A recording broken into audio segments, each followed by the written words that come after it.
This video is brought to you by Bitbox NES game cases. There is no better way to protect, store, and show off your NES game collection. Only available at stoneagegamer.com/bitbox. Skip it up and that up. I saw this coming a mile away. I think a lot of people did. I'm not going to make it like I'm the Dionne Warwick of gaming, but on June 9th, 2014, Microsoft is going to be selling a Kinectless Xbox One for $399, making the Xbox One the same exact price as the PlayStation 4. This is what Phil Spencer had to say about it. We've heard that you want more choices from Xbox One. You want a wide variety of options in your games and entertainment experiences, and you also want options in your hardware selection. To be clear, as we introduce this new Xbox One console option, Kinect remains an important part of our vision.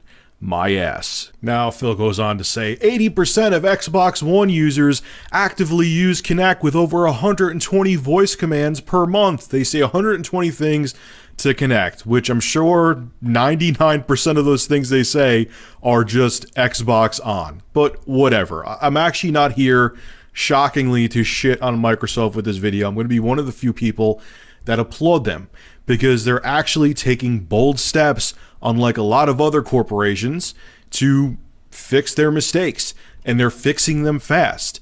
I mean, think about Sony during the PlayStation 3 era, how long it took them to turn around the PlayStation 3. Really, if you think about it, I would say 2009-ish is when the PlayStation 3 started turning around for the better, and it became a viable option in the 7th gen. But some people would even say 2010. It took them almost 3 years. Some people may say 4 years to salvage the PlayStation 3 because they were thick. They wouldn't listen to the consumer. Nintendo, for Christ's sake, they still think it's 1994.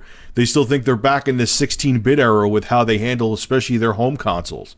I mean, the 3DS to me is an enigma that it's doing so well. They should be grateful that the 3DS is doing as well as it is, but they also don't listen as well. Their investors bang on their doors telling them to change shit, and Nintendo's just like, la la la la la la la.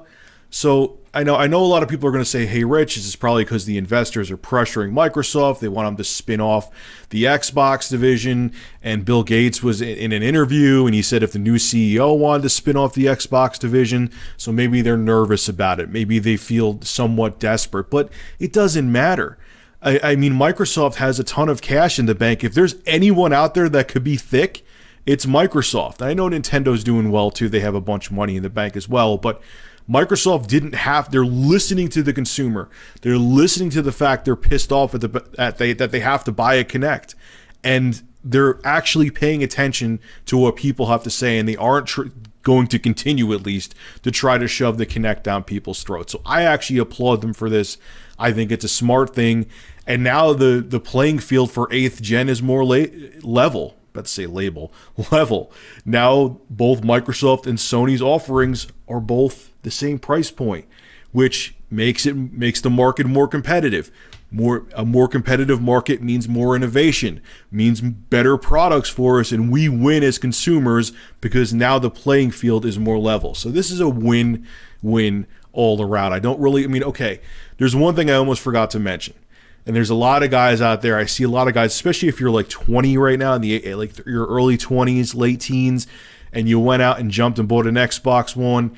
You may be feeling a little salty right now, and I understand that. But you have to understand this has happened a shit ton of times. When you first buy a console, okay, you are an early adopter. You're taking risks with the hardware. You're going to be spending the most money. You're going to have the least amount of games in the beginning. This is how it goes. And I realize you guys who are like 20, if you bought the Xbox One in 2013, that when the previous generation started, think about it, 8 years, you may have been 12 or 13 years old. So this may be your first generation where you were an adult and bought your own console. So you may not realize that this kind of stuff happens all the time. You're an early adopter, you're taking risks with the hardware, you're going to spend more money, and maybe 6 months down the line, they'll cut down the price or they'll come out with a bundle, which is a better bargain than just buying the launch console. So buyer beware. When you first buy, if you're one of the early adopters and buys a launch console, you're taking a risk where you may be spending more money than you want to, and something like this may happen. So you kind of learned a lesson with this. I've seen it enough. I'm an old fart, so I've seen this happen in the past. But if you're younger, this may be your first adult gaming generation, so you may not be used to this stuff. It happens. Just, you took the risk, and now you're kind of paying the price, because if you didn't want the Kinect, probably should have waited. But no one, even myself, I knew they were going to make a Kinectless Xbox One, but I did not know they were going to act this fast. So kudos to you, Microsoft. You listened. You aren't just going to sit there and be stubborn and go, la, la, la, la, la. I just want to keep putting the Kinect down people's throats. You're paying attention. So I applaud you for it. I can't hate on Microsoft for doing this fast. All right, guys, this is Rich of Review Tech USA. Make sure to rate, comment, favorite, and subscribe. And as always, thank you for supporting my channel. Have a good one.